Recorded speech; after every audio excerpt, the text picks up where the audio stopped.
Hello दोस्तों, कैसे हैं आप सब लोग। आई होप सभी अच्छे होंगे। तो लास्ट वीडियो में जो हमने लिमिटेशन एक्ट को कंप्लीट कर लिया था, आज जो हम डीवी एक्ट को जो है स्टार्ट करेंगे।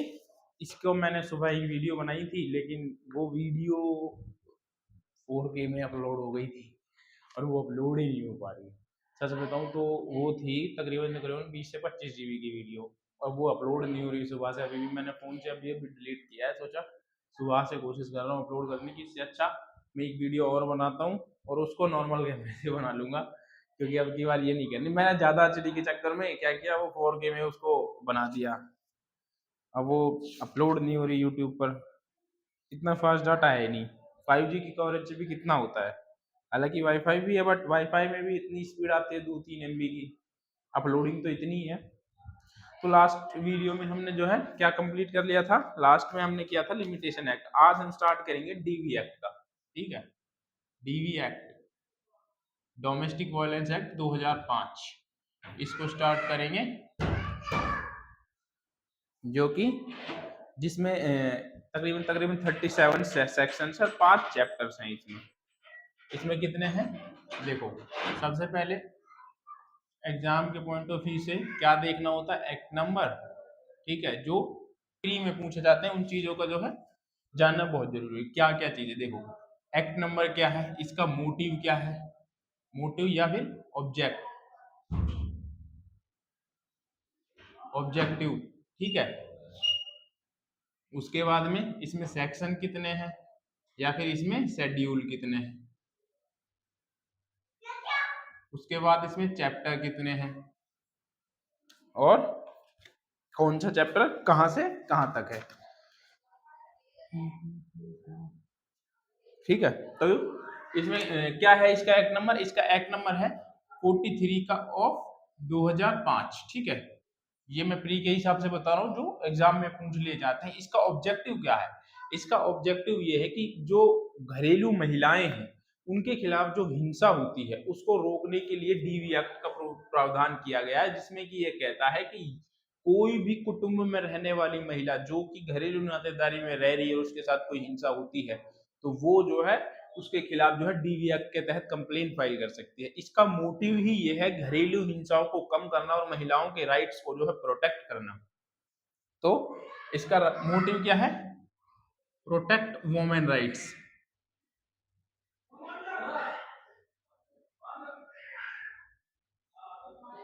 ठीक है, उसके बाद इसमें सेक्शंस कितने हैं, इसमें सेक्शन है 37।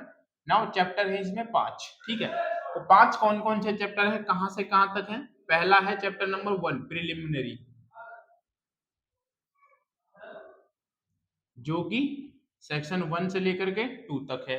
उसके बाद जो है सेकंड चैप्टर है डीवी डोमेस्टिक वायलेंस, जो कि कहां से कहां तक है, जिसमें 3 है। उसके बाद में चैप्टर नंबर 3, चैप्टर नंबर 3 क्या है, powers of the protecting officers. ठीक है, पावर्स एंड ड्यूटीज।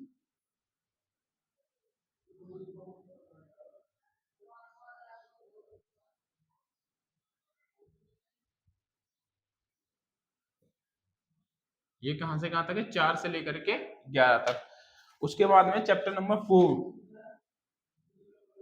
और चैप्टर नंबर 5। चैप्टर नंबर 5 है मिसलिनियस, जो कि 30 से लेकर के 37 तक है। और चैप्टर नंबर 4 में क्या है, चैप्टर नंबर 4 में है रिलीफ का प्रोसीजर। ठीक है, रिलीफ प्रोसीजर ये है 12 से लेकर के 29 तक। तो इसको आप याद रखना, ये इंपॉर्टेंट हो जाता है एग्जाम में, क्योंकि कभी कभी एग्जाम में डायरेक्ट चैप्टर भी पूछ लेते कि कौन सा चैप्टर कहां से कहां तक है या फिर किस चैप्टर का क्या नाम है। तो इस वजह से आप याद रखना। ठीक है, उसके बाद में एक चीज और है कि इसकी एनेक्टेड डेट क्या थी और एनफोर्स डेट क्या है। तो इसकी एनफोर्स और एनेक्टेड डेट क्या थी, एनफोर्स डेट थी, एनेक्टेड डेट थी इसकी 13 सितंबर 2005। ठीक है, 13 सितंबर 2005। और इन्फोर्स डेट थी 26/10/2006। तो ये जो थी इसकी एनफोर्स डेट थी। अब बात करते हैं कि ये अप्लाई कहाँ पर होता है। ये जो डीवी एक्ट है, ये डीवी एक्ट अप्लाई कहाँ पर होता है, तो ये अप्लाई होता है ऑल ओवर इंडिया पर, ठीक है। ऑल ओवर इंडिया पर जो है ये डीवी एक्ट अप्लाई होता है। नाउ उसके बाद में हम आते हैं सेक्शन नंबर 2 पर, जो इसके डेफिनेशन क्लोज है, जो क्या बात करता है, जिसमें कि डेफिनेशंस दी गई हैं जो कि सारी इंपॉर्टेंट हैं, ठीक है। इसमें से कुछ 2-3 डेफिनेशन है जो मोस्ट इंपॉर्टेंट है, उनको मैं आपको बताऊंगा। जैसे कि 2 के एफ में और 2 के क्यू में ये जो डेफिनेशंस हैं, 2 के क्यू में रेस्पोंडेंट एंड 2 के एफ में domestic violence, sorry domestic relationship, ये जो डेफिनेशंस है ये अपने आप में इंपॉर्टेंट है।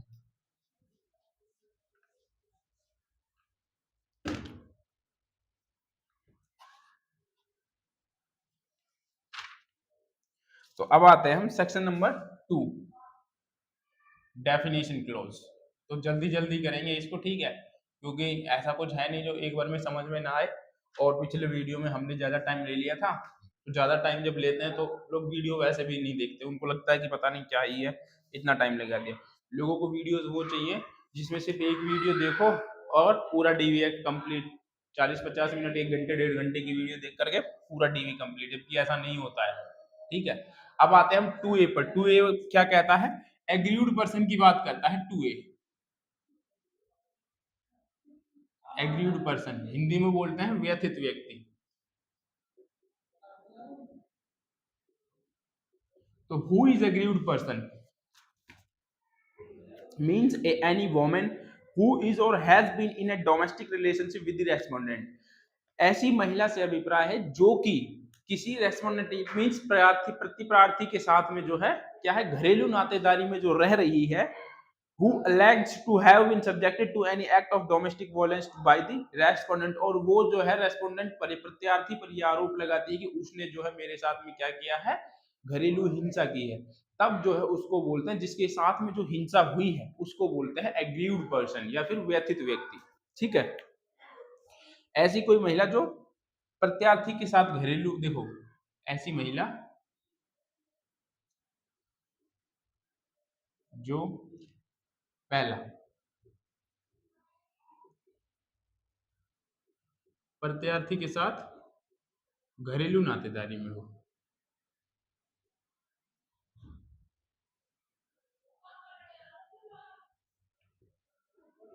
ठीक है। नाउ सेकंड, और उसके साथ प्रत्यार्थी द्वारा, प्रत्यार्थी मतलब रेस्पोंडेंट, ठीक है, प्रत्यार्थी द्वारा घरेलू हिंसा की गई हो, घरेलू हिंसा की गई। अब इसमें एक वर्ड यूज किया गया है घरेलू नातेदारी। अब आप ये कहोगे कि घरेलू नातेदारी में क्या क्या आता है, कौन कौन इसमें जो है इस घरेलू नातेदारी की डेफिनेशन में इंक्लूड है। अब मैं आपसे पूछता हूँ कि क्या यहाँ पे रेस्पोंडेंट में कौन कौन आएगा, ये दो वर्ड यूज किए गए यहाँ पे, घरेलू नातेदारी और रेस्पोंडेंट, ठीक है। अब हु इज रेस्पोंडेंट, क्या कोई रेस्पोंडेंट सिर्फ क्या कोई मेल पुरुष ही हो सकता है या फिर कोई महिला भी हो सकती है। और अब बात करते हैं कि महिला यहाँ पर कौन है, घरेलू नातेदारी में कौन कौन इंक्लूड है, या सिर्फ फैमिली मेंबर ही, क्या सिर्फ एक वाइफ ही जो है घरेलू नातेदारी में आती है, क्या एक बहन घरेलू नातेदारी में नहीं आ सकती, क्या एक माँ घरेलू नातेदारी में नहीं आ सकती, और क्या नौकरानी भी इस घरेलू नातेदारी में इंक्लूड है, ठीक है। तो इन सबको जानने के लिए जो है हमें सेक्शन घरेलू नातेदारी के लिए सेक्शन 2 का एफ क्लोज का, और इसका प्रत्यार्थी के लिए 2 का क्यों, इनको जानना जो है बहुत जरूरी है। तो हम सबसे पहले यही जानते हैं कि घरेलू नातेदारी क्या होती है, उसके बाद में हम ये जानेंगे कि ये जो प्रत्यार्थी होता है, रेस्पोंडेंट होता है, ये कौन होता है, ठीक है। तो आज हम पहले अब स्टार्ट करेंगे 2 का एफ, 2 का एफ पढ़ाएंगे, ठीक है। 2 का एफ निकाल लो सारे, क्योंकि जब तक आप उनको पढ़ोगे नहीं तो वो समझ में आएंगे नहीं। आपने एग्रीव्ड पर्सन समझा कि एग्रीव्ड पर्सन कौन होता है, वो व्यक्ति, ऐसी महिला जिसके साथ प्रत्यार्थी द्वारा, जो कि उसके घरेलू नातेदारी में रह रही है, उसके साथ में घरेलू हिंसा की गई हो, उसको बोलते हैं एग्रीव्ड पर्सन। जब वो कोई शिकायत करता है तो उसको बोलते हैं एग्रीव्ड पर्सन, ठीक है। अब आते हैं 2 के एफ पर। 2 का एफ क्या बोलता है, डोमेस्टिक रिलेशनशिप, डोमेस्टिक रिलेशनशिप घरेलू नातेदारी। Who is include domestic relationship? Definition.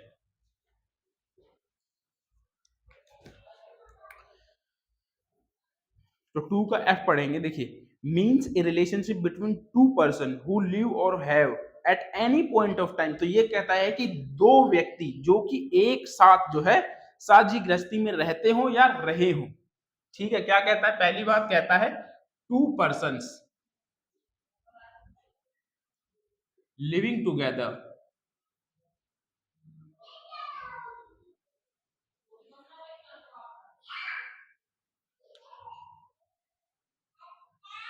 who lives or have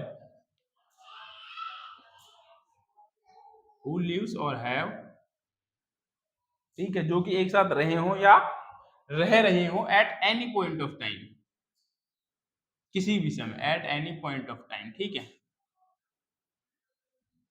तो ये एक बात बोलता है कि कोई भी दो व्यक्ति जो कि एक साथ घरेलू गृहस्थी में रहते हो। ठीक है, उसके बाद कहता है live together in shared house hold, in shared house hold. Shared house hold का मतलब साझी गृहस्थी। ठीक है, when they are relating by consequently marriage or through a relationship in the nature of marriage, adoption or any family members living together as a joint, when they are relating to, किससे relate हो? they are relating to, या तो वो same रक्त में हो तब marriage,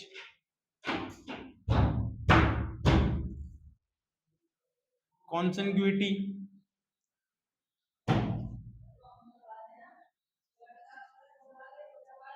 और थ्रू ए रिलेशनशिप, और through a relationship to marriage, जो कि मैरिज की तरह दिखता हो। It means living in relationship.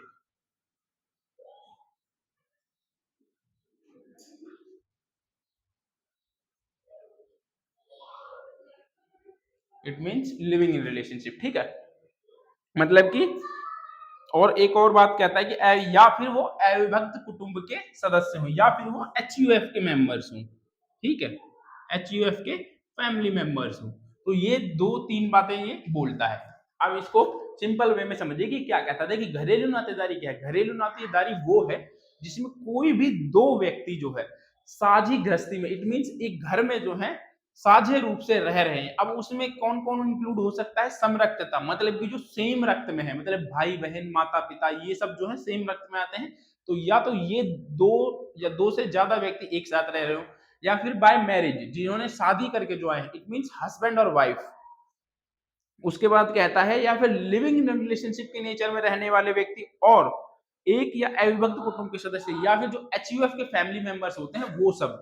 तो यदि उनमें से किसी भी महिला के साथ में कोई ऑफेंस होता है, कोई भी घरेलू हिंसा जो होती है, तो वो जो होगी वो घरेलू नातेदारी की परिभाषा में आती है और वो जो है according to the DV act वो क्या कंप्लेंट फाइल कर सकती है। अच्छा, अब मेरी बात यह है कि मैंने आपको बता दिया कि कौन कौन इसमें इंक्लूड है। पहला इसमें समरक्तता, दूसरा मैरिज वाला, ठीक है, तीसरा एचयूएफ का, और फोर्थ मैंने बताया था लिविंग इन रिलेशनशिप का। ठीक है, ये जो है चार आते हैं। अब आप मेरे को ये बताओ कि घर का जो सर्वेंट है, पहला women servant can be include as a domestic relationship.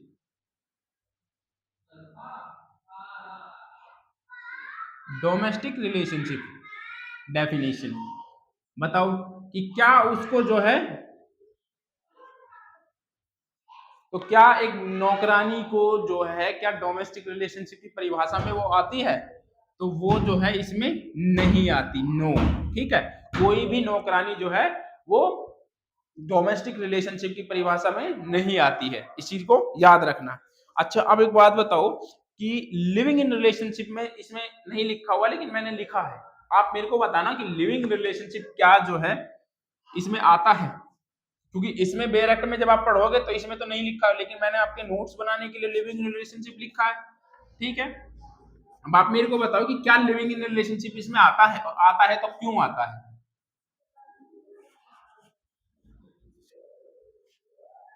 बताओ, कमेंट करके मेरे को बताना, ठीक है? मैं तो बता ही रहा हूं आपको।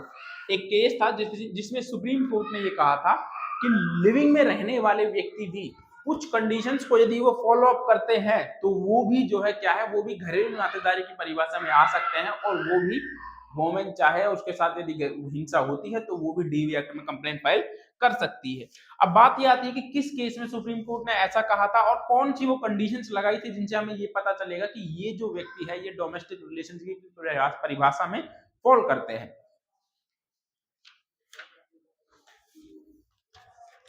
तो एक केस था डी वैल्यू स्वामी वर्सेस पैचयमन, ठीक है? डी वैल्यू स्वामी वर्सेस पैचयमन।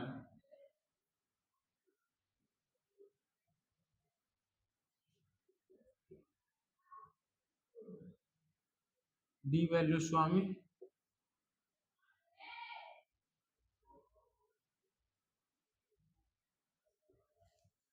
D वेलास्वामी versus पैचाइमन। इसमें सुप्रीम कोर्ट ने कहा था कि घरेलू संबंध की परिभाषा में न केवल विवाह का बल्कि घरेलू संबंध में विवाह की प्रकृति का संबंध भी शामिल है। विवाह की प्रकृति, यहाँ पर क्या बोल रहा है? विवाह की प्रकृति। तो विवाह की प्रकृति कौन से होते हैं? विवाह की प्रकृति, तो विवाह की प्रकृति में लिविंग इन रिलेशनशिप के जो भी नेचर्स के जो होते हैं वो आते हैं, ठीक है? Living in relationship,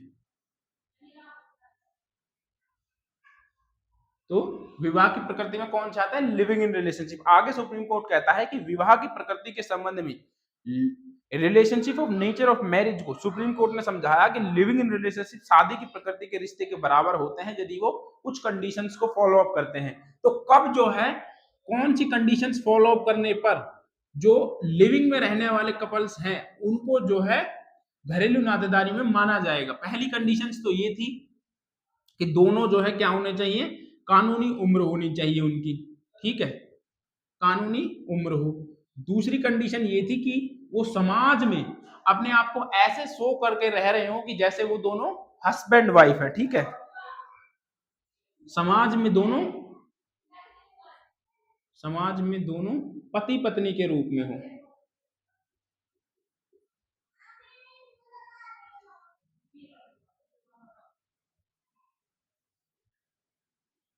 now third क्या कंडीशंस थी? तो समाज में दोनों को मतलब कि समाज में जितने व्यक्ति रहते हैं उनको ऐसा लग रहा हो कि ये दोनों जो है हस्बैंड वाइफ हैं, या फिर वो दोनों इस तरीके से रहते हो कि सामने वाले को ये लगे कि ये दोनों जो है हस्बैंड वाइफ है। और उन्होंने स्वेच्छा पूर्वक, थर्ड कहता है कि स्वेच्छा से महत्वपूर्ण समय तक सहवास किया हो, ठीक है? सहवास मतलब इंटरकोर्स किया हो, सहवास किया हो। अब बात ये आती है कि ये जो महत्वपूर्ण समय है ये कितना टाइम पीरियड होगा? कोई ये भी कह सकता है कि मैंने सहवास किया 4 बार, 10 बार, 20 दिन, 25 दिन। तो सुप्रीम कोर्ट ने इस पर भी कहा था कि सिर्फ हफ्ता या 10 दिन या फिर मनोरंजन के लिए किया गया सहवास जो है इसमें इंक्लूड नहीं होता है, ठीक है? हफ्ता 10 दिन का या फिर मनोरंजन के लिए किया गया सहवास जो है इस परिभाषा में फॉल नहीं करता है। उसके बाद एक केस आया था इंद्री शर्मा वर्सेस वीके शर्मा, जिसमें सुप्रीम कोर्ट ने घरेलू जो लिविंग रिलेशनशिप थी उसकी परिभाषा दी थी कि कब जो है उसको मान लिया जाएगा। तो उसमें सुप्रीम कोर्ट ने 8 से 10 पॉइंट कहे थे, जैसे कि वो समाज में एक दूसरे को जो है हस्बैंड एंड वाइफ के रूप में शो करके रह रहे हो, ठीक है? उनकी इनकम जो है वो एक दूसरे के साथ साझा कर रहे हो, और उनका वो एक साथ घर में रह रहे हो दोनों, उन्होंने सहवास किया हो, उनके चाइल्ड्स हो। तो ये सारी चीजें जो है डेफिनेशन में सुप्रीम कोर्ट ने इंद्री शर्मा वर्सेस वीके शर्मा, ठीक है? याद रखना, इंद्री शर्मा वर्सेस वीके शर्मा, ये एक केस था जिसमें सुप्रीम कोर्ट ने इसकी परिभाषा दी थी। ये दो केस हैं जो कि अपने आप में इंपॉर्टेंट हैं डोमेस्टिक रिलेशनशिप को समझने के लिए, ठीक है? डोमेस्टिक रिलेशनशिप में अब आप ये कह सकते हो कि डोमेस्टिक रिलेशनशिप में जो living in relationship word use किया गया था वो डी वेलास्वामी वर्सेस पैचायमल की जजमेंट थी, जिसके तहत जो है तब से ही लिविंग इन रिलेशनशिप को डोमेस्टिक रिलेशनशिप की परिभाषा में माना जाता है। उसके बाद में एक ये है सेक्शन 2 का क्यों। ठीक है। अब आपको हो तो 2 के क्या को भी जो है मैं आज समझा देता हूँ या फिर इनके ऊपर के सब सेक्शंस को समझाऊं। पहली वीडियो है तो 2 के क्या को तो कल भी करवा देंगे, ठीक है। आज आप सिर्फ डोमेस्टिक वायलेंस को ही समझ लो, कोई बात नहीं। और आज जो 2A B C वगैरह बच गए उनको कर लेते हैं, वो इतने शॉर्ट ही हैं, उनमें ज्यादा कुछ आता नहीं है। तो 2A में क्या है, देखो 2A में एग्रीड पर्सन था, ये हमने कवर कर लिया था। Agreed person, who is agreed person, comment करके बताना। 2B में क्या था, चाइल्ड था। चाइल्ड क्या है, below the age of 18 years, below the age of 18 years, ठीक है। और आगे क्या था इसमें, और जिसके अंतर्गत दत्तक, सौतेला या पोषित बालक भी, इसमें चाइल्ड्स में दत्तक भी, अडॉप्टेड चाइल्ड भी और सौतेला, ये तीनों जो है इसमें इंक्लूड है, ठीक है। उसके बाद में 2 के सी में क्या था, कंपनसेशन ऑर्डर। कंपनसेशन ऑर्डर, अब कंपनसेशन ऑर्डर क्या होता है, कंपनसेशन ऑर्डर वो होता है जो सेक्शन 22 में जो दिया जाता है कोर्ट के द्वारा, ठीक है। सेक्शन 22 में जो डिफाइन है वही जो है कंपनसेशन ऑर्डर। उसके बाद 2 के डी में क्या है, कस्टडी ऑर्डर। कस्टडी ऑर्डर, अब कस्टडी ऑर्डर क्या है, जो सेक्शन 21 में दिया गया है, जो सेक्शन 21 के निबंधनों के अधीन कोर्ट के द्वारा दिया जाता है, उसी को बोलते हैं कस्टडी ऑर्डर, ठीक है। उसके बाद में 2 का ई, 2E में जो है डोमेस्टिक इंसिडेंट रिपोर्ट, DIR। जब भी कोई जो है घरेलू हिंसा होती है और महिला के द्वारा कोई शिकायत की जाती है, तो जो प्रोटेस्टिंग ऑफिसर्स होते हैं उनके द्वारा एक इंक्वायरी करके जो रिपोर्ट तैयार की जाती है, जिसको हम बोलते हैं डोमेस्टिक इंसिडेंट रिपोर्ट। सबसे पहले कोर्ट इसी रिपोर्ट को जो है मंगाता है किसी भी डीवी के मैटर्स में, ठीक है। याद रखना, डोमेस्टिक इंसिडेंट रिपोर्ट ये अपने आप में इंपॉर्टेंट है, इसके सब क्लोज को भी याद रखना और इसके यूज को भी याद रखना, इसका क्या यूज होता है, ठीक है। जैसे पुलिस मैटर्स में क्या देखते हैं, पुलिस जो है अपनी इन्वेस्टिगेशन करके लेके जाती है, उसी प्रकार से DIR में कंप्लेंट फाइल होने के बाद में प्रोटेस्टिंग ऑफिसर जो होता है वो DIR उसकी रिपोर्ट बनाता है और उसको कोर्ट में सबमिट करता है। आया समझ में। उसके बाद में 2G, ठीक है। EF तो हमने करवा ही दिया था, 2F डोमेस्टिक रिलेशनशिप।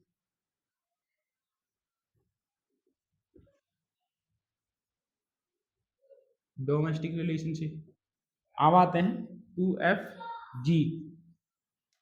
2G क्या कहता है, 2G कहता है डोमेस्टिक वायलेंस, DV कह लो, ठीक है। डोमेस्टिक वायलेंस क्या है, डोमेस्टिक वायलेंस वो है जो सेक्शन 3 में दिया गया है, वही उसी को हम बोलेंगे डोमेस्टिक वायलेंस।